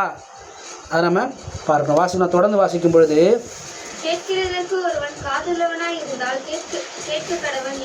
கேட்கறதுக்கு ஒருத்தனுக்கு காது இருந்துன்னா கேளுங்க. இப்போ நாம் வாசிக்கிறதான வசனத்தை கேட்கணும். நான் கேட்டு என்னென்ன செய்யணும்? கரைப்படுத்தாமல் தீட்டுப்படுத்தாமல் என்னை பாதுகாத்து கொள்ளணும்னு சொல்லி உங்களுக்கு அந்த எண்ணம் இருந்ததுன்னா, அந்த காது இருந்ததுன்னா நீங்கள் இப்போ வசனத்தை கேட்டு உங்களை காப்பாற்றி கொள்ளுங்க. வாசிங்கம்மா. அவர் ஜனங்களை விட்டு வீட்டுக்குள் பிரவேசித்த போது அவருடைய சீஷர்கள் அவர் சொன்ன ஊமையை குறித்து அவரிடத்தில் விசாரித்தார். இப்போ சீஷர்கள் என்ன செய்கிறாங்க? இப்போ வந்து கேட்குறாங்க, ஆண்டவரே நீங்கள் சொன்னீங்களே மனுஷனுக்கு வெளியிலேருந்து உள்ளே போகிறது அவனை தீட்டுப்படுத்தாது, ஆனால் உள்ளேருந்து வெளியே வர்றது அவனை தீட்டுப்படுத்துன்னு சொன்னீங்களே, அது என்னது? அந்த ஊமையினுடைய அர்த்தம் என்ன அப்படி சொல்லி என்ன செய்கிறாங்க? இயேசுக்கிட்ட கேட்குறாங்க. நானும் இங்கே வந்து எத்தனை நாளாக வசனத்தை சொல்லித்தரேன், ஒரு நாளும் யாரும் என்ன செய்யலை, சந்தேகம் இது வரைக்கும் யாரும் கேட்க. அப்போ நான் சொல்கிறதுல என்ன செய்யுது உங்களுக்கு புரியுது. நான் கேள்வி கேட்டால் தான் புரிஞ்சுதா இல்லையான்னு தெரியும். புரிஞ்சிச்சுன்னா ரொம்ப சந்தோஷம். அல்லேலூயா. இப்போ நம்ம வசனத்தை என்ன செய்யணும், அநேக நேரங்களில் கேட்டு இந்த வசனம் என்ன சொல்லுது, என்னுடைய ஆவிக்குரிய வாழ்க்கைக்கு என்ன சொல்லுது, சந்தேகம் இருக்குன்னு சொன்னால் அதை நோட் பண்ணி தெரிஞ்சவங்கிட்ட கேட்கணும். இல்லை மறுபடியும் வாசிக்கும் பொழுது ஆண்டவர் அந்த வசனத்தை என்ன செய்யணும், நமக்கு விளக்கி காண்பிப்பார். வாசிக்கலாம். அதற்கு அவர் நீங்களும் இவ்வளவு உணர்வில்லாதவர்களா? நீங்களாம் எப்படி இருக்கிறீங்க, இன்னும் உணராமல் இருக்கிறீங்களா? இந்த வசனத்தினுடைய அர்த்தம் தெரியலையா உங்களுக்கு? எது மனுஷனை கரைப்படுத்தும், எது தீட்டுப்படுத்தும் சொல்லி உங்களுக்கு தெரியலையான்னு சொல்லி ஆண்டவர் என்ன செய்றாரு கேட்குறாரு. புறம்பே இருந்து மனுஷனுக்குள்ளே போகிறதொன்றும் அவனை தீட்டுப்படுத்த மாட்டாது என்று நீங்கள் அறிந்து கொள்ளவில்லையா? வெளில இருந்து உள்ளே போகிறது மனுஷனா செய்யாதான், தீட்டுப்படுத்தாது, உங்களுக்கு தெரியலையாது. வாசிக்கலாம். அது அவன் இருதயத்தின் போகாமல் வயிற்றிலே போகிறது. அதிலிருந்து எல்லா போஜனங்களின் அசுத்தங்களையும் கழிக்கிற ஆசன வழியாய் நீங்கி போகும். இப்போ என்ன செய்தான், வெளியிலேருந்து வர சாப்பாடு, வெளியிலேருந்து வர காரியங்கள் என்ன செய்தான், சாப்பிட்டு அது கழிவா வெளியே போயிடாது. அது எங்கே போகாது, இருதயத்துக்கு போகாது. அல்லேலூயா. இருதயத்துக்குள்ளே போகிற காரியம் அது இல்லை. அது என்ன செய்ய, ஒரு நாளும் சாப்பாடு என்ன செய்யாது, மனுஷனை தீட்டுப்படுத்தாது. அப்போ தீட்டுப்படுத்தாதுன்னா எந்த சாப்பாடையும் சாப்பிட்லாம். கரெக்ட் தானே? சிலர் சொல்லுவாங்க, ஐயோ இந்த சாப்பாடு தீட்டு, இது நான் சாப்பிடக்கூடாது சொல்லுவாங்க. எந்த சாப்பாடு வேணாலும் ஸ்தோத்திரம் பண்ணி சாப்பிட்லாம். அது என்ன செஞ்சாது, ஒரு மனுஷனை தீட்டுப்படுத்தாது. ஆனால் எது தான் தீட்டுப்படுத்தும்? வாசிங்க. மனுஷனுக்குள்ளே இருந்து புறப்படுகிறதே மனுஷனை தீட்டுப்படுத்தும். எப்படி எனில் மனுஷனுடைய இருதயத்திற்குள்ளிருந்து பொல்லாத சிந்தனைகளும், மனுஷனுடைய இருதயத்திலிருந்து வர்றது தான் என்ன செய்யும், ஒரு மனுஷனை தீட்டுப்படுத்தும். மனுஷன் சாப்பிட்ற சாப்பாட்டு மூலமாக அந்த மனுஷன் என்ன செய்ய மாட்டான், தீட்டு அடைய மாட்டான். இது நான் சொல்லலை, யார் சொல்கிறது? ஆண்டவராகி இயேசு கிறிஸ்து செய்கிறாரு, சொல்லுகிறாரு. வெளியில் நீங்கள் சாப்பிட்ற சாப்பாட்டுனால என்ன செய்ய மாட்டீங்க, நீங்கள் தீட்டு ஆக மாட்டீங்க, கரையாக மாட்டீங்க. அதனால் ஒரு பிரச்சனை கிடையாது. நீங்கள் சாப்பிட்டு என்ன செய்யும், நல்லா சக்தியெல்லாம் உள்ள சரீரத்தை எடுத்துக்கிட்டு கழிவையெல்லாம் செய்யலாம் வெளியே தள்ளிடும். அதனால் ஒரு நாள் என்ன செய்யாது, உங்களுக்கு பிரச்சனை வராது, தீட்டாகாது, கரையாக மாட்டீங்க. நீங்கள் என்ன ஆக மாட்டோம், அதனால் கரையாக மாட்டோம், தீட்டாக மாட்டோம். எது கரைப்படுத்துதான், இருதயத்திலேருந்து வருது. பார்த்தியா, இருதயத்தில் வரக்கூடியதான பொல்லாத படிமா பொல்லாத சிந்தனைகளும், இருதயத்திலேருந்து என்ன வருது, பொல்லாத சிந்தனை என்ன வருது. நம்ம யோசிக்கிறோம் பார்த்தீங்களா, அது நல்லதாக யோசிக்கிறோமா, கெட்டதாக யோசிக்கிறோமா, மற்றவங்களுக்கு விரோதமாக யோசிக்கிறோமா, அது பொல்லாததா நல்லதா, இதையெல்லாம் நம்ம அறிந்து கொள்ள வேண்டும். அல்லேலூயா. நம்ம இருதயத்தில் பொல்லாத சிந்தனை இருக்குன்னு சொன்னால் அந்த பொல்லாத சிந்தனை என்ன செய்யும், நம்மையும் கரைப்படுத்தும், மற்றவங்களையும் கரைப்படுத்தும். அந்த பொல்லாத சிந்தனை என்ன செய்யும், நம்மளையும் கரைப்படுத்தும், மற்றவங்களையும் கரைப்படுத்தும். எது பொல்லாத சிந்தனை? மனசுலேருந்து வரதான். எது அது பொல்லாத சிந்தனை? மனசுலேருந்து வரக்கூடியதான பொல்லாத சிந்தனை எது? மற்றவங்க நல்லா இருக்குது பிடிக்காது. சிலருக்கு என்ன செய்யாது, மற்றவங்க நல்லா இருக்குது பிடிக்காது. கூட பிறந்தவங்களுக்கு என்ன செய்யாது, அது பிடிக்காது. கூட பிறந்தவங்களுக்கு, அண்ணன் தம்பிகளுக்கு, அக்கா தங்கச்சிகளுக்கு, பங்காளி வீட்டுக்கு சின்ன ஒரு பிரச்சனை தான். கிராமங்களில் சொல்லுவாங்க, வரப்பு தகராறு தான். என்ன செஞ்சிடறாங்க, சண்டை போட்டுன்னு வெட்டிக்கிறாங்க, குத்திக்கிறாங்க, செத்து போகிறாங்க. என்ன இருதயத்தில் அவன் எப்படி நல்லா வீடு கட்டானே, அவன் எப்படி வீடு கட்டினான், நான் கவர்மெண்ட்டில் வேலை செய்கிறேன், கஷ்டப்பட்டு வேலை செய்கிறேன், என்னால் கட்ட முடியல, அவன் கூலி வேலை தான் செய்கிறான், அவன் கட்டிட்டானே எப்படி, அது அவனுக்கு என்ன வந்துடும், பொல்லாத சிந்தனை வரும். அவன் மட்டும் எப்படி சந்தோஷமாகவே இருக்கு, எப்போவுமே என்ன செய்கிறான், சந்தோஷமாக இருக்கிறான். அவன் மட்டும் சர்ச்சைக்கு மட்டும் போயிட்டு வந்து சந்தோஷமாக இருக்கிறானே, எப்போ பார்த்தாலும் அவங்க வீட்டில் என்ன செய்கிறாங்க, பாட்டு பாடிட்டு இருக்கிறாங்க, குடும்பமாக சந்தோஷமாக இருக்கிறாங்களே, சில வீடுகள் என்ன கிடையாது, குடும்பமாக இருக்க மாட்டாங்க. ஏன்னா புரிந்து கொள்வது இல்லாதனால, முரண்பாடான எண்ணம் இருக்கிறதுனால, பொல்லாத சிந்தனை இருக்கிறதுனால குடும்பங்கள் எப்படி இருக்கிறாங்களா, பிரிஞ்சு இருக்கிறாங்க. அண்ணன் தம்பி என்ன செய்கிறாங்க, பிரிஞ்சு இருக்கிறாங்க. ஒரே குடும்பத்தில் இருந்தாலும் என்ன செய்கிறாங்க, கணவன் மனைவி என்ன செய்யறதில்ல, பேசுறதில்ல, பிரிஞ்சிருப்பாங்க. இவங்க பேசுறது அவங்களுக்கு பிடிக்கல, அவங்க பேசுறது இவங்களுக்கு பிடிக்கல. ஏன்? உள்ள பொல்லாத சிந்தனை இருக்குது, பிசாசுக்குரியதான கரைப்படுத்தக்கூடியதான சிந்தனை இருக்குது. அதை தான் பார்த்து ஆண்டவர் சொல்கிறாரு, நீங்களும் எப்படி இருக்கணும், பரிசுத்தமாக இருக்கணும். நாம் எப்படி இருக்கணும், பரிசுத்தமாக இருக்கணும். நான் பரிசுத்தர் ஆகியால் நீங்கள் என்ன செய்யுங்க, பரிசுத்தராக இருங்க. ஆண்டவர் சொல்கிறார். நம்மகிட்ட என்ன இருக்கா, இருதயத்திலேருந்து வரக்கூடியதான காரியம், கரைப்படுத்தக்கூடியதான காரியம், பொல்லாத சிந்தனை இருக்குது. அடுத்து ஒன்று விபச்சாரங்களும். நம்மகிட்ட என்ன இருக்குது, விபச்சாரம் இருக்குது. சரீரத்தில் தெரியல, ஆனால் எண்ணத்தில் இருதயத்தில் என்ன இருக்குது, விபச்சாரம் இருக்குது. வசனம் சொல்லுது, ஒரு ஸ்திரீயை இச்சையோடு பார்த்தால் அவளோடு கூட விபச்சாரம் செய்தாயிற்று. பழைய ஏற்பாட்டு காலத்தில் போட்டிருந்தது, ஆணும் பெண்ணும் தப்பு செஞ்சாதான் என்னது, விபச்சாரம். ஆனால் இப்போ எப்படி போட்டிருக்காரு, ஆண்டவர் சொல்கிறாரு, நீ அப்படி தப்பான எண்ணத்தோடு பார்த்தாலே என்னது இது தப்பு. அது ஆணாக இருந்தாலும் சரி, பெண்ணாக இருந்தாலும் சரி. ஒரு ஸ்திரீயை இச்சையோடு பார்த்தா விபச்சாரம் செய்தாயிட்டு சொல்லி வசனம் சொல்லுது. அதே போல் ஒரு ஆணை இச்சையோடு கூட பார்க்கக்கூடிய பெண்ணாக இருப்பாங்க சொன்னால் அவங்க என்ன செய்கிறாங்க, இருதயத்தில் என்ன செய்கிறாங்க, அவங்க விபச்சாரம் செய்கிறாங்க. அல்லேலூயா. அப்படி செய்கிறது என்னது, கரை. நம்ம வாழ்க்கை என்ன செஞ்சுக்கிறோம், நம்ம கரைப்படுத்தி கொள்கிறோம். இப்போ நம்ம பரிசுத்தமாக இருக்க முடியாது, கடவுளை போல இருக்க முடியாது. கடவுள் சொல்கிறாரு, நான் பரிசுத்தர் ஆகியால் நீங்கள் என்ன செய்யுங்க, பரிசுத்தராக இருங்க. பரிசுத்தமாக நம்ம வாழணும்னா நம்ம இருதயத்தை என்ன செய்யணும், கரைப்பட விடாமல் பார்த்துக்கணும். கரைப்பட விடாமல் நம்ம பார்த்து கொள்ள வேண்டும்.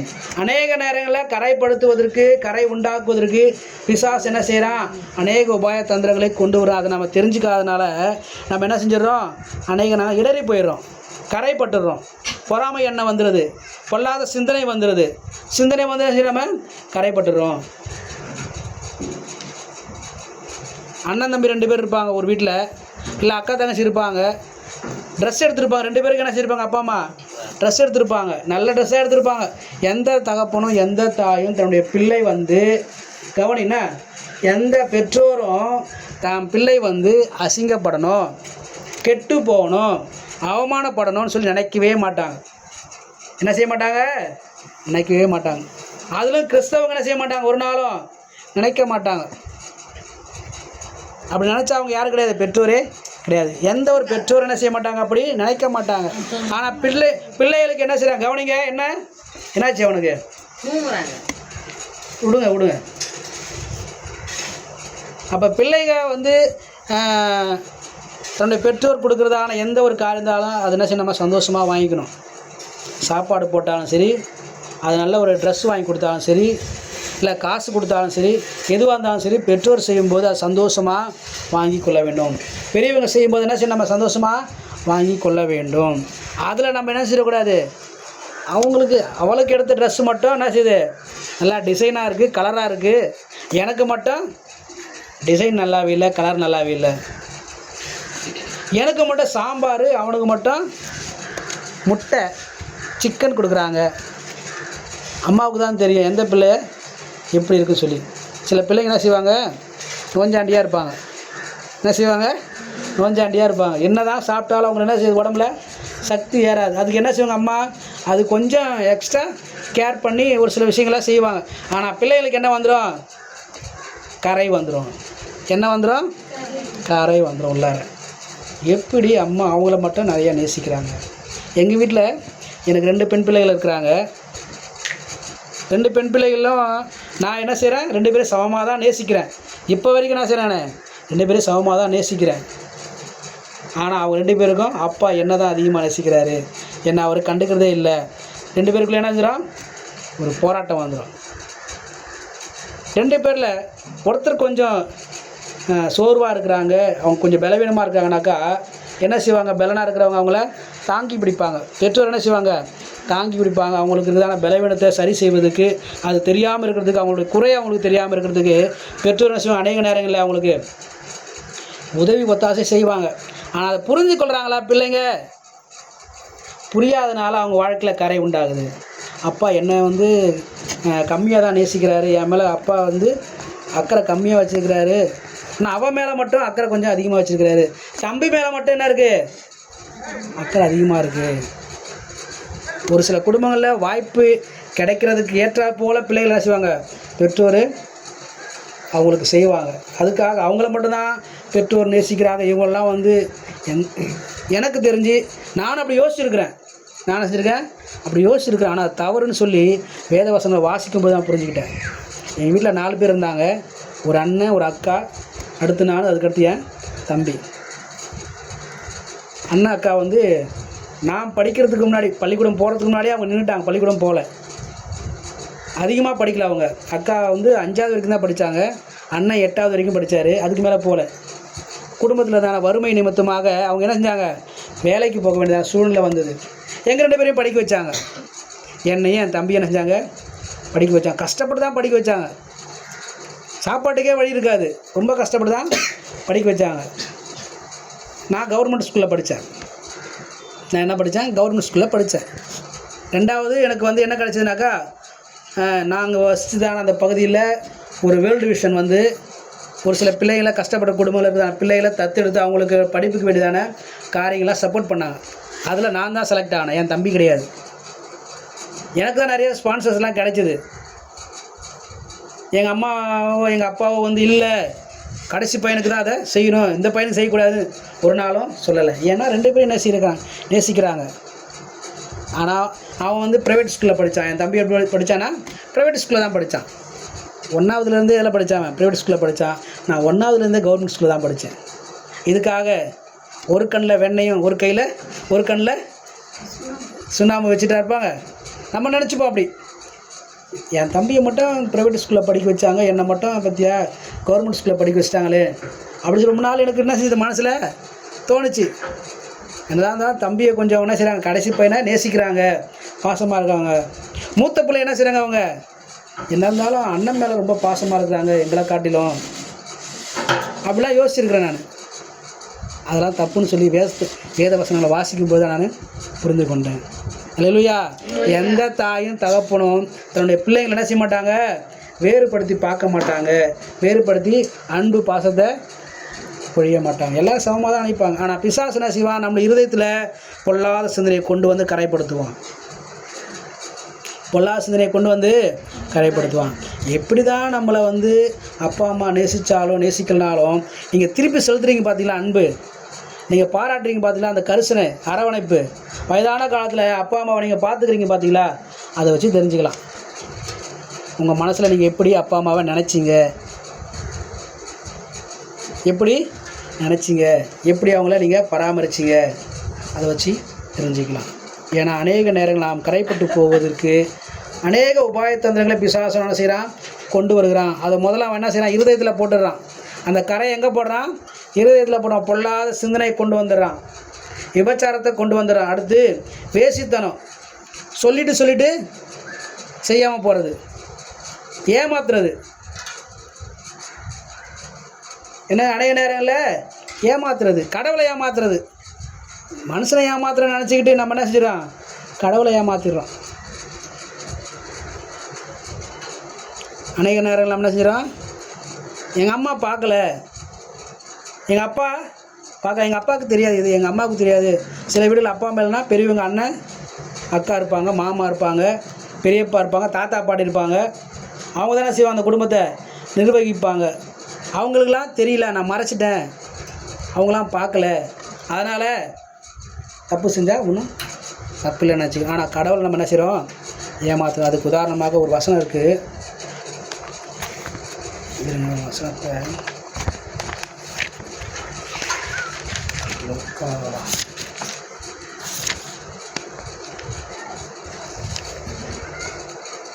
லூக்கா எழுதிய சுவிசேஷ புத்தகம் 15ஆம் அதிகாரம்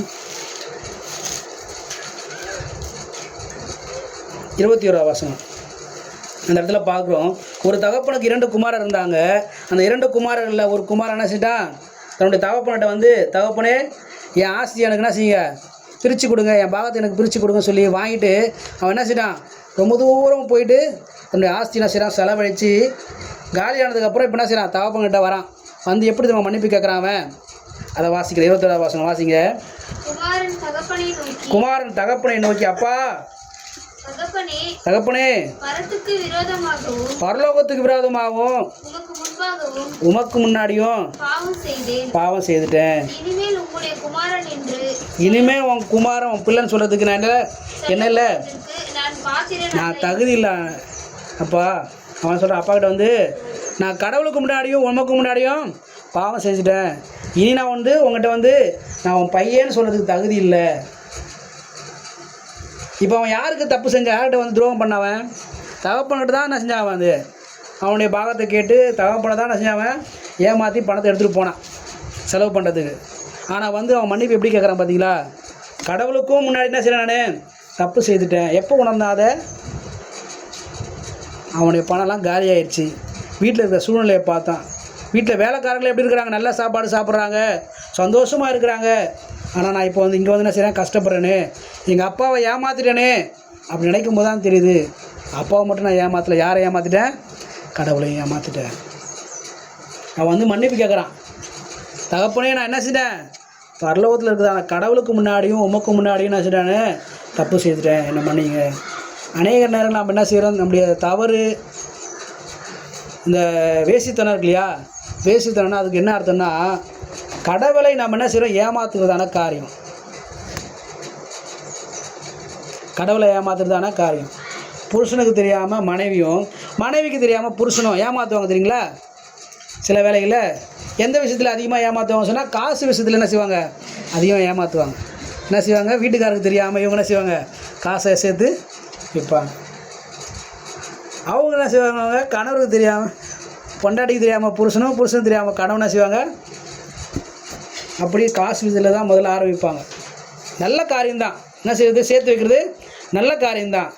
தெரியாமல் செஞ்சால் அது நல்ல காரியம் கிடையாது. அப்படி தான் ஆரம்பிக்கும், அப்படி தான் ஆரம்பிக்கும். ஒருவருக்கு ஒருவர் தெரியாமல் செய்ய ஆரம்பிச்சுட்டு அது என்ன செய்யணும், வேசித்தனத்துக்கு நேராக, மாய்மாலம் பண்ணுவதற்கு நேராக, கடவுளை ஆராதிக்க விட முடியாதபடிக்கு தடையை கொண்டு வரக்கூடியதான, கரையை கொண்டு வரக்கூடியதான ஒரு காரியம் என்னென்னா இந்த வேசித்தனம், ஏமாத்துறதான காரியம்.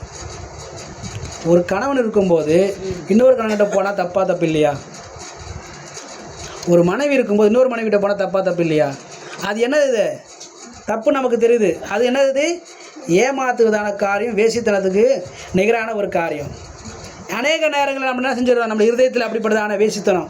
கடவுள் இங்கே இருக்கும்பொழுது, கடவுளை ஆராதிக்கிறதுக்கான சூழ்நிலை இருக்கும்போது, கடவுளுக்கு நிகராக வேறு ஒன்று நம்ம செய்வோம்னு சொன்னால், செலுத்துவோம்னு சொன்னால், அது என்னது, வேசித்தனத்துக்கு நிகரான ஒரு காரியம். நமக்குன்னு சொல்லி ஒரு தகப்பன் இருக்கிறாரு, நமக்குன்னு சொல்லி ஒரு தெய்வம் இருக்கிறாரு. அந்த தெய்வத்தை ஆராதிக்க விடாமல் வேறு ஏதோ ஒரு காரியத்தை நம்ம செய்யும் பொழுது, கடவுளுக்கு தெரியும் கடவுளை நம்ம மன்னிச்சிடுவார்னு சொல்லி நம்ம நாமே சாக்கு போக சொல்லி ஏமாற்றுவது கரைப்படுத்துவதான ஒரு காரியம், வேசித்தனத்துக்கு நிகரான ஒரு காரியம். அநேக நேரங்கள் இது எங்கேருந்து தான் வருது, இருதயத்திலேருந்து வருது. பொல்லாத சிந்தனை, கொலை பாதகம், விபச்சாரம், வேசித்தனம், இதெல்லாம் எங்கேருந்து வருது, இருதயத்திலேருந்து மனுஷனை கரைப்படுத்துது. வசனம் சொல்லுகிற பிரகாரமாக, நான் பரிசுத்தர் ஆகியால் நீங்களும் பரிசுத்தராயிருங்கள் சொன்ன வசனத்துக்கு, அந்த வசனம் நம்முடைய வாழ்க்கையில் கிரீசி விடாமல் பிசாசு என்ன செய்கிறான், அநேக நேரம் கரைப்படுத்துவதற்கு இருதயத்தை என்ன செய்கிறான், இப்படி ஏமாத்துகிறான். அடுத்து அந்த ஒரு வசனத்தை மட்டும் வாசித்து முடிச்சிடலாம். அடுத்து மார்க் 7ஆம் அதிகாரம்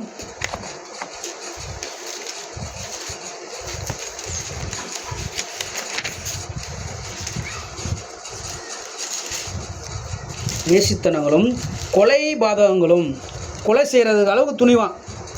கொலை எப்போ செய்ய தோணும், எப்போ கொலை செய்வாங்க? எல்லோரும் கொலை செய்கிறாங்க இல்லையா, கொலைகாரங்களாம் இருக்காங்க இல்லையா? எதனால் அவங்க கொலை செய்கிறாங்க? சத்தமாக பேசுமா? கோபம் வரதுனால செய்கிறாங்க. கோபத்தில் தெரியாமல், அறிவில்லாமல், புத்தி இல்லாமல் பண்ணிட்டேனே, செஞ்சதுக்கப்புறம் தான் ஞாபகம் வரும். என்ன வரும்? செஞ்சதுக்கப்புறம் தான் வரும். எதனால்? கோபம் வந்ததுனால சில கொலை செஞ்சுட்டேன். அப்போ நம்ம என்ன செய்யக்கூடாது, கோபம் வளர்க்குறாரு. கோபம் கொண்டாலும் பாவம் செய்யாதுன்னு வசனம் சொல்லுது. சூரியன் அஸ்தமிக்கிறதுக்குள்ளே என்ன செய்யணும், கோபம் தணிஞ்சிடணும். நமக்கு டைமும் சொல்கிறார் ஆண்டவர், நீ சீக்கிரமாக செஞ்சுட்டு மனம் திரும்பி எரிச்சலை நீ உண்டாக்காத. அந்த கோபம் என்ன செஞ்சிடும், உன்னை பாவம் செய்ய வச்சிரும், கொலை செய்ய வச்சிரும். அநேக நேரங்கள் நாம் என்ன செய்கிறோம், அப்படி கோபப்பட்டு கொலை பாதங்களுக்கு நேராக போயிடுறோம். எங்கிறது தான் வருது? அது இருதயத்திலேருந்து தான் வருது.